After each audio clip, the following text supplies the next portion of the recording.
Okay, I've been exploring a specific thought experiment over the past week, and it's I've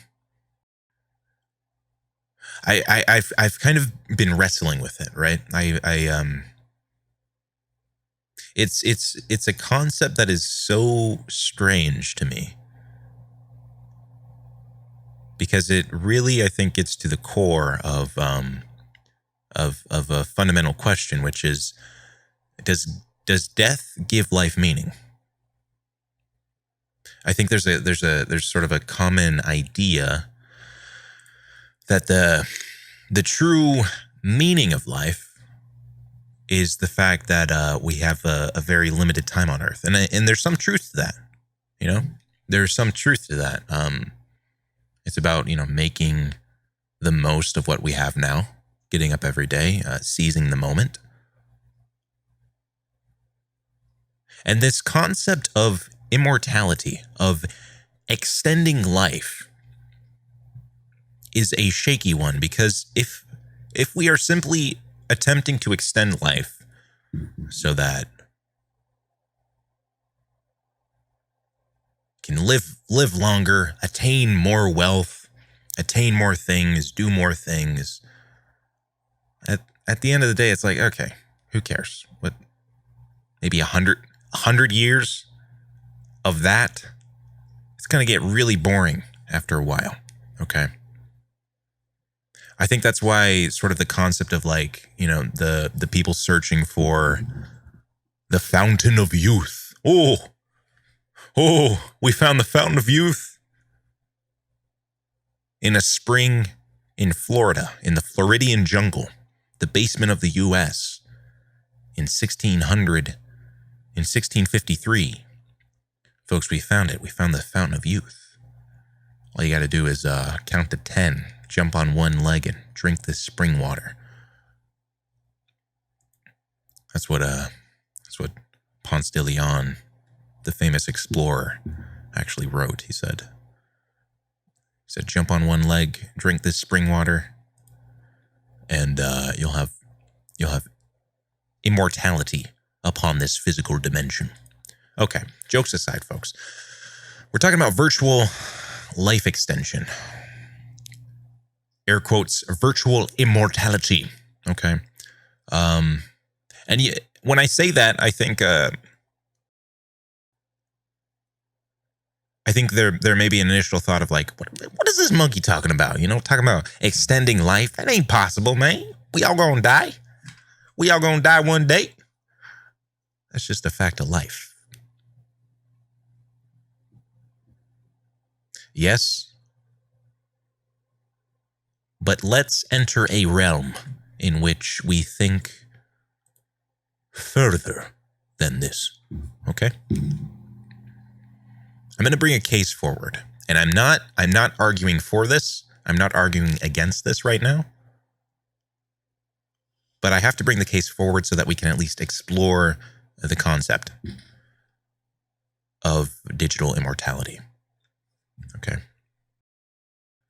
So right now, as humans in the year 2020, we, for I would say the past 100 years, to my limited understanding of this world, this crazy world that we live in, we have the ability to keep coma patients alive. Correct? You go to a hospital, we hook them up to IVs. Great. It's a great invention of modern day technology. It's a testament to our ability to maintain life for those that need it.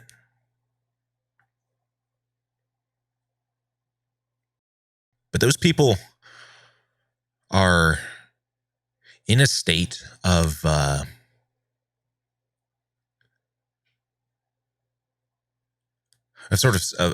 silence, right? I mean, you can't really do much if you are in a coma. You can't really do much if you're in a bed, kept alive by a machine. But we are entering a stage of technology in which from a single point you can explore infinite recreations of the physical world, infinite simulations, for lack of better terms. Okay, so let's theorize. Say you are 95 years old. You've lived a good life, a long life. Okay. Your body's failing, though. Hips are hurting. Heart's going out. Right now, in theory, you could go to a hospital and just kind of maintain this current state. But who wants to do that, right? Okay, but in the future, I believe it will be possible to go to, say, a hospital, go to a company, sign something, and they will be able to keep you alive,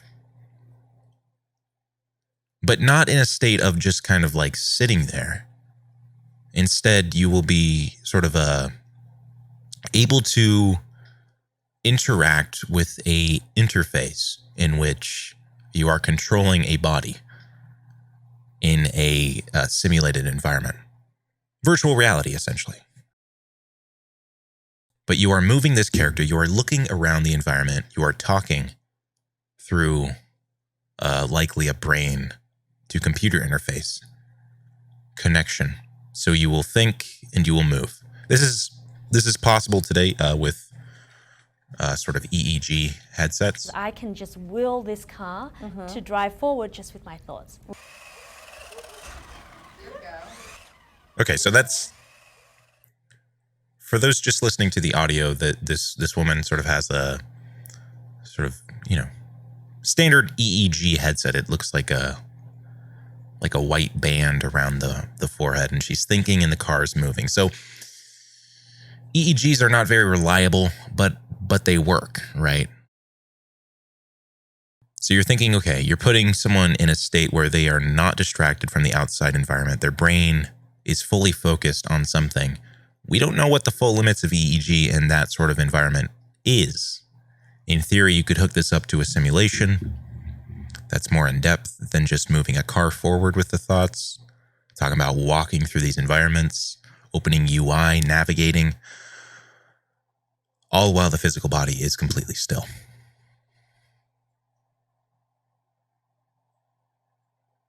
There's no telling how long an individual could maintain that state. If in the outside environment, likely a company is keeping the body alive by injecting it with nutrients, injecting it with food,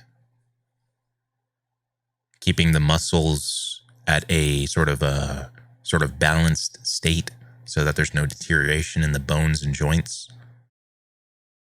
But for the most part, the body is still. Talk about the Matrix up in here. And that's a little bit of a freaky topic, right?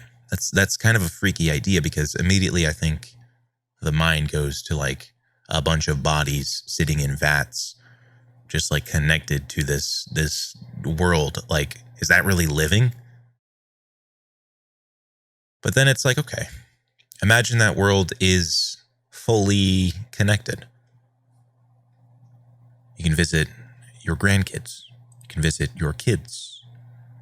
You can visit your friends, past lovers, future lovers, and start a new life in virtual heaven. How many of you would sign up to that? And I've had to come face to face with this question. It's like, okay, would I do this? Would I extend my life? Say you pay $500 a month. You pay $1,000 a month.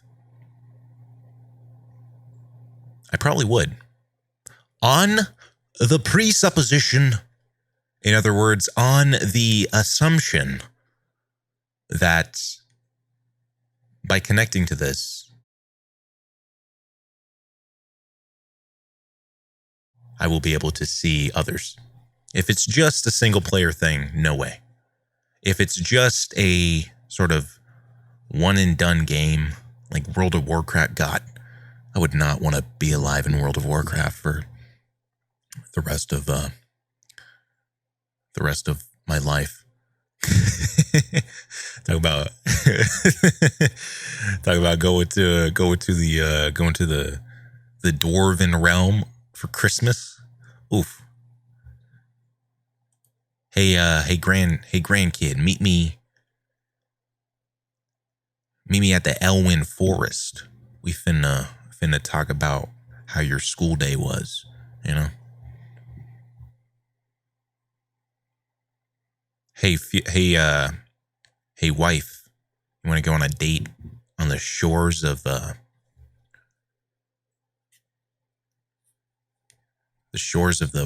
World of Warcraft kingdom? God, I don't even know the names of World of Warcraft, but you get what I'm saying, right? If there's enough diversity in this sort of infinite life simulation, then it's not too unrealistic to think, especially, okay, if we're talking about the metaverse, the full realization of the metaverse, which is sort of the idea of like the internet, but 3D, right? Able to be accessed, connected to via ways that are more natural. So like we look down and we see our bodies. We're all connected in this shared place, the metaverse. If we are recreating Earth so that we have a large enough space for everyone, maybe we even expand further than that, so we have planets, universes, realms that you can travel to. Okay, within those realms, then we have cities, right? That people are gathered together virtually. And then you have homes, you have apartments, okay? So that you have a place that is your own, in which you could invite friends over, have a family, right? And then within this place, it's going to get a little boring, right? So we have jobs, we have ways to create things, we have ways to consume media. After a while, and with enough technological advancement, this metaverse will be interacted with, feel like, and operate in almost the exact same way that a physical reality operates. Okay, so then we have people that are extending their lives and continuing on in society, not in the physical world. I'm talking about in the online world, folks. Okay. So now we've reached a point where this vision of extending life, this vision of air quotes immortality, I use air quotes on immortality because it's not fully immortal, right? Technology could fail and likely will fail. But, for sake of argument here, air quotes virtual immortality, extending life. It's not too far off, I think. I hate to use time predictions because there's really no way to predict. But I would be confident in saying this will likely happen within 30 to 50 years.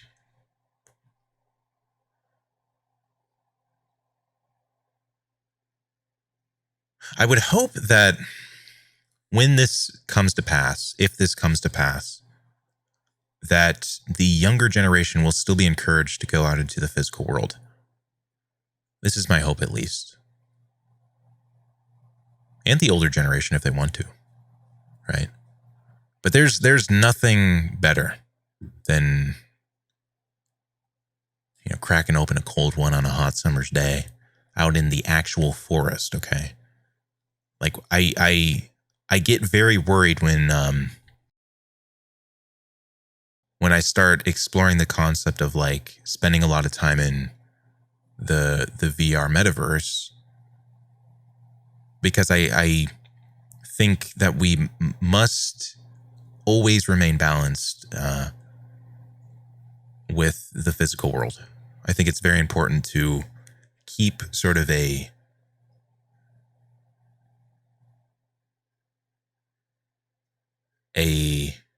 model of how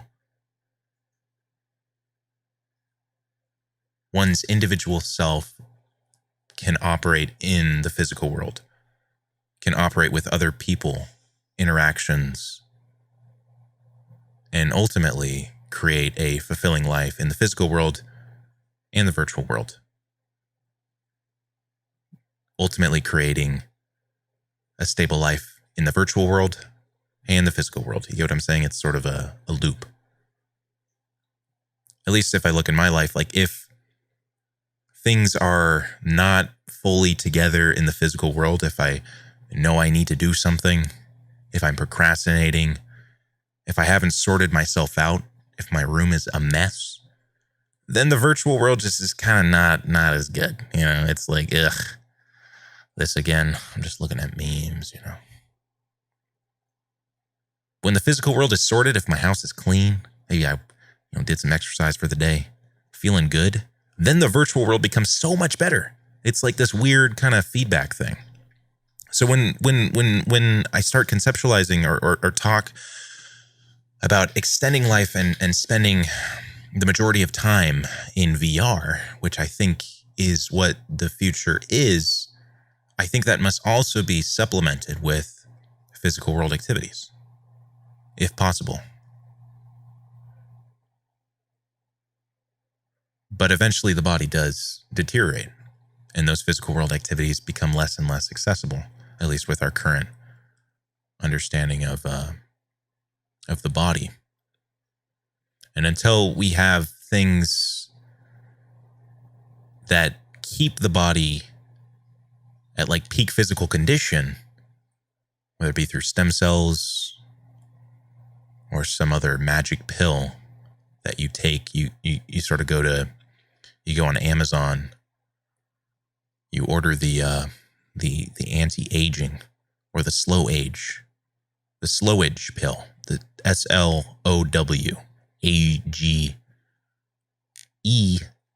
double E at the end. So for marketing, slow AG. We'll have to work on that branding. But you know, until that comes, there will be a point in everyone's life where moving and getting outside won't be as accessible, right? At that point, the metaverse will be what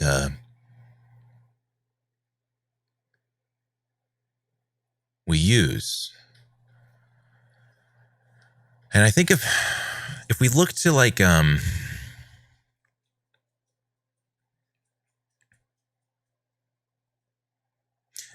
inherent nature of humans, right?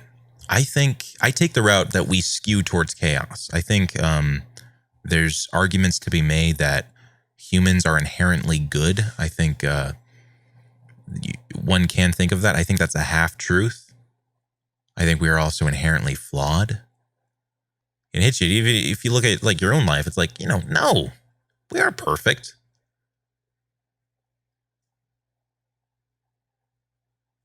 There are always things that need to be fixed. I think we naturally skew towards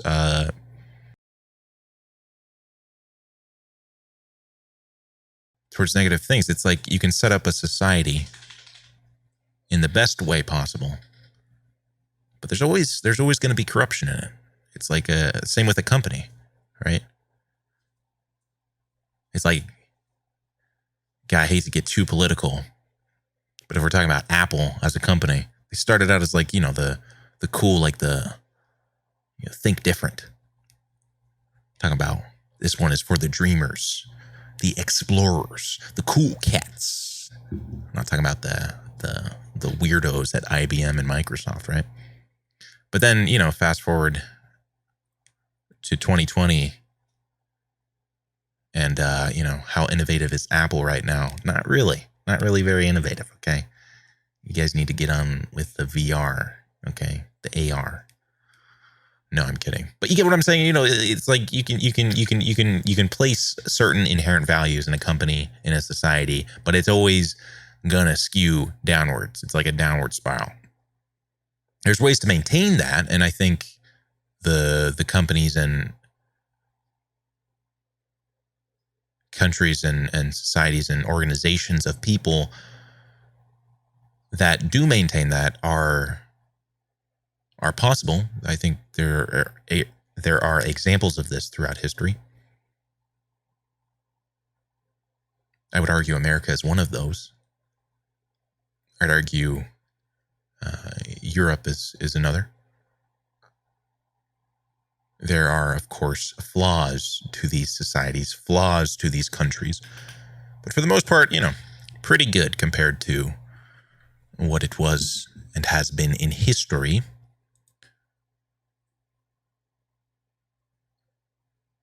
But right now we're talking about a reality in which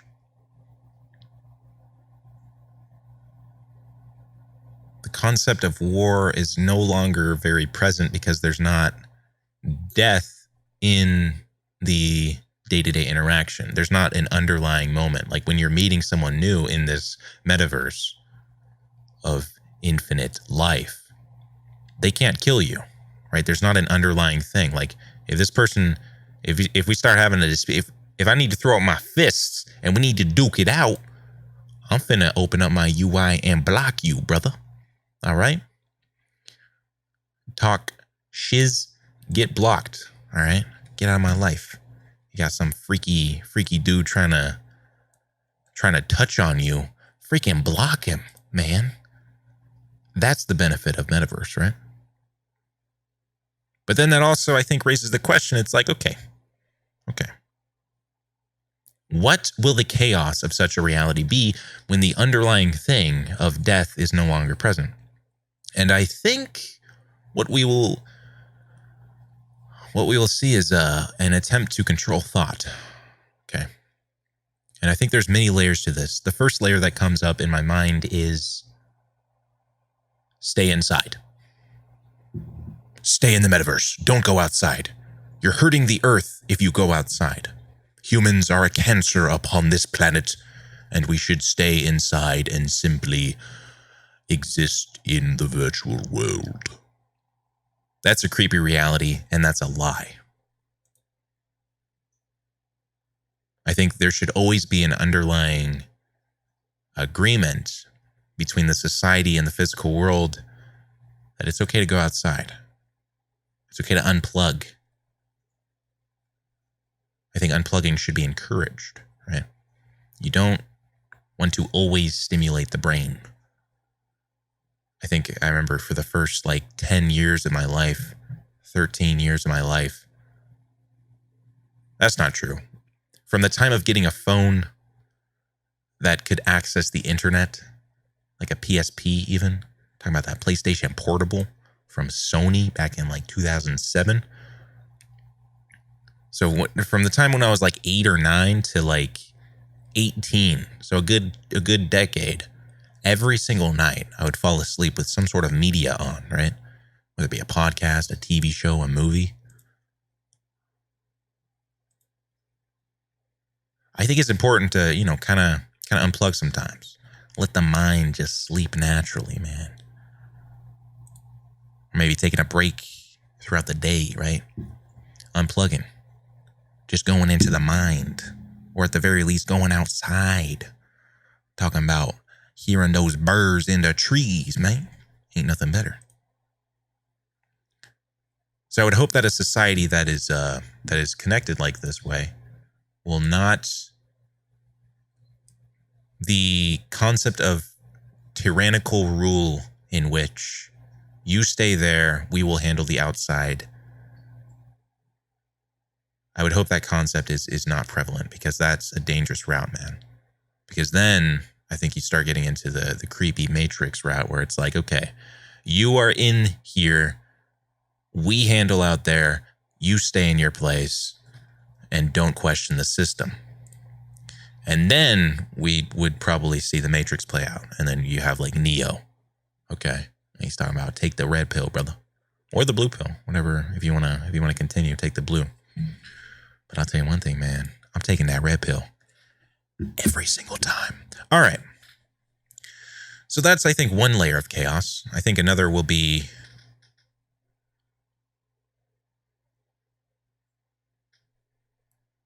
the continuation of not really racism, because I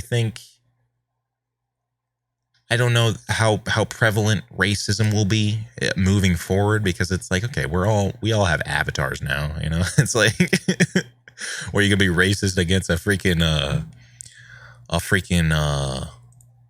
talking about a Sonic avatar right over there. You gonna be racist against that dude? He's freaking Sonic, man. He's Knuckles. You can't get mad at him, right?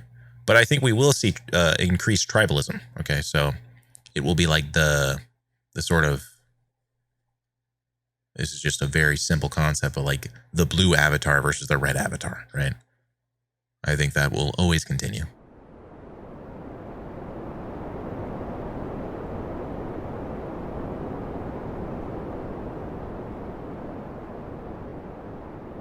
By extending life through the metaverse, we are essentially willingly accepting that we are forced to continue rolling the stone up the hill. So the stone up the hill is God, I forget the name. Let me look this up. Rolling. It's a Greek myth. The Sisyphus. Talk about Sisyphus up in here. All right. And I really like this story because I think it relates to what, especially we as boys and men, like this is kind of what we do, right? We work, make some money,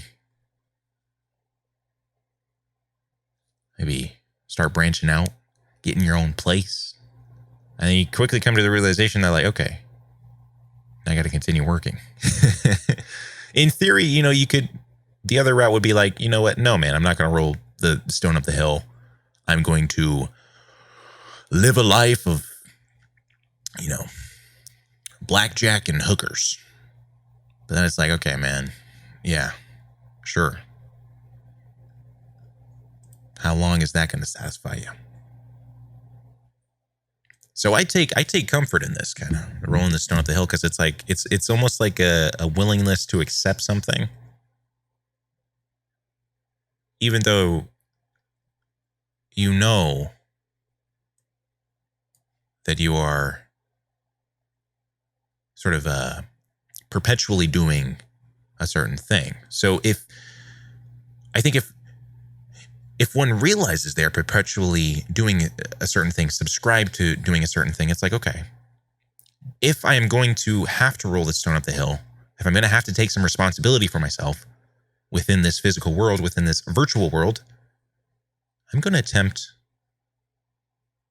to do the most freaking good I can possibly do. Because there are people out in the world that are attempting to use technology to do the most evil they could possibly do. And I know the term evil and good is like kind of I think it can be frowned upon within the scientific, within the technological community. There is no evil and good, for that is only programmed within the society. All right, man. Tell me this. How is it that we have even the slightest inclination of what is good or evil? You know, it's like when we are doing something that is, for lack of better terms, a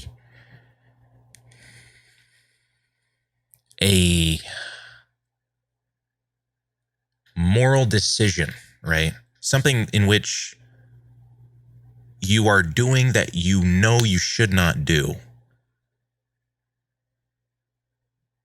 For most people, there is either a feeling that you are going against, or a voice, a conscience. Talking about Jiminy Cricket up in here.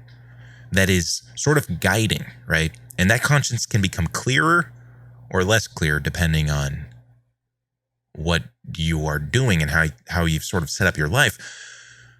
But when the argument of there's no good and evil is made in this world, I cringe at that inside. Because I think that's sort of an attempt to fundamentally break down what makes us humans, what makes us able to operate in society. The very fact that we can organize together, the very fact that we can go through a judicial system, even though it may be flawed at times, is based on the fact that there are rules, there are guidelines in how to operate with other people. And yeah, man, it's up to you if you want to choose to follow those. But by not following those, or by simply writing them all off, I think it can get shaky. So then, okay, there's good and evil. Great. What are you going to do about it? Well, I think the most fulfillment in this physical life, at least what I know from my short 23 years on this earth, is that when I'm attempting to bring forth the most good in the physical world, when I'm attempting to bring forth the most good, positivity, love in the virtual world, life flows better. Things flow better.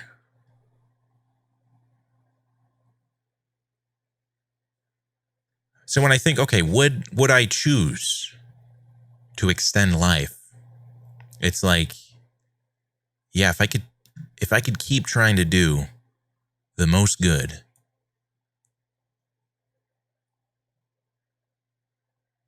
yeah, I would.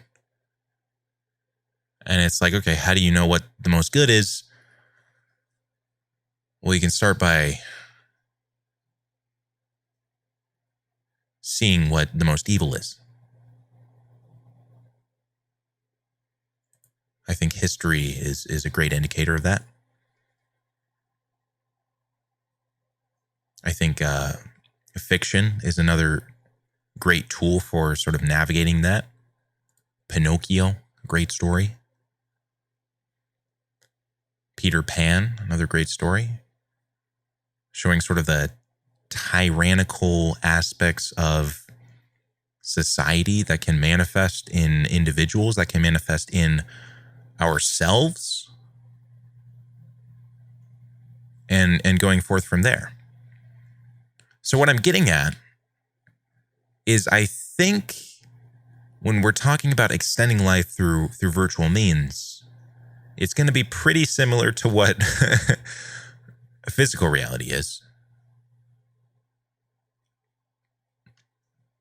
except with a lot more anime waifus.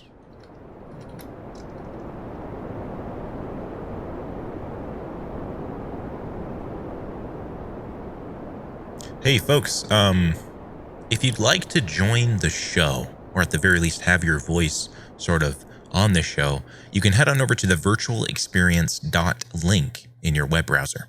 From there, you can click the button that says message, and you can leave a voice message. I'd love to chat with you. This one is from Diego Marego. Hello, I know, I'm a kid. Hi. But I want to ask you a question, then tell you about it. What do you think will be the future in VR? Like, step by step. Not just second by second. Years go by, whatever. I want to hear, like, full dive, full alternate reality, the true XR, maybe everything else. And also, do you think full dive will be possible? That's it. Saying hellos from Sacramento, California. Goodbye. Diego Marego, bringing it in from Sacramento, California. Thanks, my friend. I appreciate the message. Okay. Step by step. 2021, Mark Zuckerberg announces he is uploading his brain to Oculus. 2025, Gabe Newell steps down as Steam CEO. Who steps in place? None other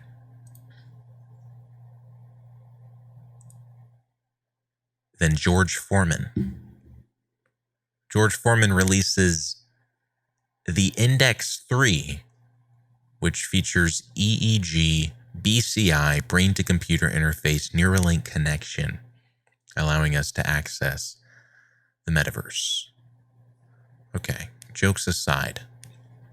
Yes, I think Full Dive is very close, will happen. I think the most early interpretation of it we will see, I believe, is kind of what I explained earlier on in the episode, which is like the body will be still. We will probably be wearing a headset. I don't think we'll be closing our eyes anytime soon, unless contacts are developed. But we'll have, like, you know, the screen close to the eyes, controlling it either with controllers on the hands, or what I would hope to see is the brain controlling it. So then you're looking around. Once the stomach can kind of get over the motion sickness of it, I think that is the sort of first incarnation of Full Dive that we will see. Then you start talking about not the brain to computer, but the computer to brain, in which it is sending signals to the brain. Then we're talking, you can actually, like, you know, feel the wind, feel the breeze. Okay. Then you think even more. God, what would be after that? I honestly, I can't think of what would be after that, because you have the connection to it, and then you have it connecting to you, which sounds, there's no non-creepy way to talk about this, right? These are concepts that are so new that any way you say, like, I hate the word stimuli. Like, God, that's freaking creepy, man. The brain is sending stimuli to the biological human. It's like, ew, dude. Who wants to sign up for that? You know? Apple as a company isn't going to be like, check out the new Stimuli V3. It's like, oof, that's gross. It makes me think of, like, some dude that's buying it and getting stimulated by an anime wife. It's like, ugh, I don't want that. But when we talk about sort of the brain connecting to the HMD and the HMD connecting to the brain, I think that's the